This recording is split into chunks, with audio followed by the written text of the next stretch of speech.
பெருக்கம் தாயங்கள்ல பெருக்கம் இன்னொரு விடயம். ஆனா நம்ம அந்த பாயிண்ட் அவுட் பண்ண தவறுனோம்னா என்ன செய்யும், கொஞ்சம் மாறிடும். அப்போ பார்ப்போம் தாயங்களை பெருக்கம். இது 2 தர 2 2 தர 2. இந்த தாயத்தை எப்படி பெருக்கிற தாயங்கள் பற்றிய டீட்டெயிலாக பிறகு பார்ப்போம். இன்னைக்கு இந்த தாயத்தை பெருக்கிறத மட்டும் பார்ப்போம். 2 தர 2. சரி, முதலாவது என்ன செய்யணும், இன்னொரு கோடு அடிச்சுக்கிங்க. இதில் ஒரு கோடு, இதில் ஒரு கோடு.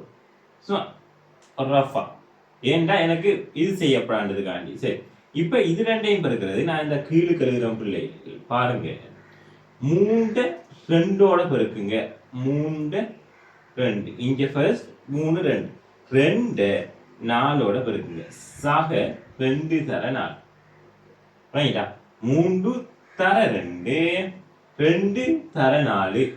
அடுத்தது என்ன செய்யணும், அடுத்தது நான் இதுல இருந்து இங்க ஸ்டெப் போறேன், இங்க இருந்து இங்க 3 தர எக்ஸ்.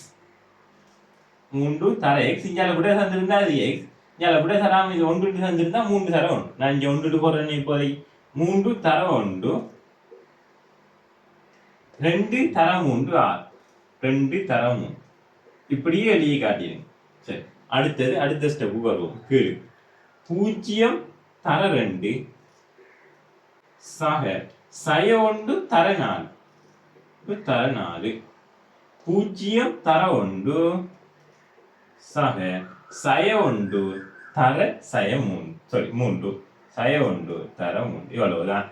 ஆகவே இந்த பெருக்கிறத சரியா பிடிச்சிட்டீங்கன்னா சரி. முதலாவது கிடையை பிடிச்சிட்டு 2 நிலைக்குத்தையை பிடிச்சிட்டு அடுத்தடுத்து, ரெண்டாவது கிடையை பிடிச்சிட்டு நிலைக்குத்த பிடிச்சிட்டு அடுத்தடுத்து. இப்ப 2 6 4 8 14 3 3 3 23 6 9 0 -4 0 -3. ஆகவே இதான் கிடையாது. சில நேரம் பிள்ளைகள் உங்களுக்கு இங்க இதை எக்ஸ்ன்னு போட்டுட்டு இங்க உதாரணமாக இது 14 இது 9 இது சய 3 இது சய 4 பூரணமா தந்து எக்ஸை காணிச்சிடலாம். அப்படின்னா என்ன செய்வீங்க, ஓகே எனக்கு விட இருக்கு பிரச்சனை இல்லை, நீங்க இதை ரெண்டையும் பெருக்கி என்ன செய்வீங்க, இப்ப எக்ஸ் இருக்கிற இடத்த 2 6 4 8 ஓகே ஒரு பிரச்சனையும் இல்லை. 3x 3 6 அப்ப இங்க மட்டும் வரும் 3x + 6 இன மட்டும் வரும். இந்த 3x + 6 என்பது 9க்கு சமம். அவை இங்க டைரக்டா இந்த அந்தந்த இடத்துல இருக்கிறது அங்கால சமம் என்ன. அப்ப இது என்னத்துக்கு சமனா இருக்கும், இதுக்கு சமனா இருக்கும். 14 9 -4 -3க்கு சர்வ சமன். ஆகவே 3x இதுக்கு சமனாக இருக்கும், இது இதுக்கு சமனாக இருக்கும். ஆகவே 3x சக 6 சமன் 9. 6 கழிப்பட்டா என்ன 3 பிரிவட்டா x சமன் 1 வரும். அது இவ்வாறான கேள்விகள் உங்களுக்கு பார்ட் 1ல வரும். பார்ட் 2ல வரண்டா என்ன பெருக்கை சொல்லி வரும். இந்த இன்னும் விரிவாக தாயங்கள் கூட்டல் கழித்தல்லாம் விலகுவேன். அவை தாயங்கள் பெருக்கல் மட்டும் சிலருக்கு கொஞ்சம் கஷ்டப்படுவீங்க.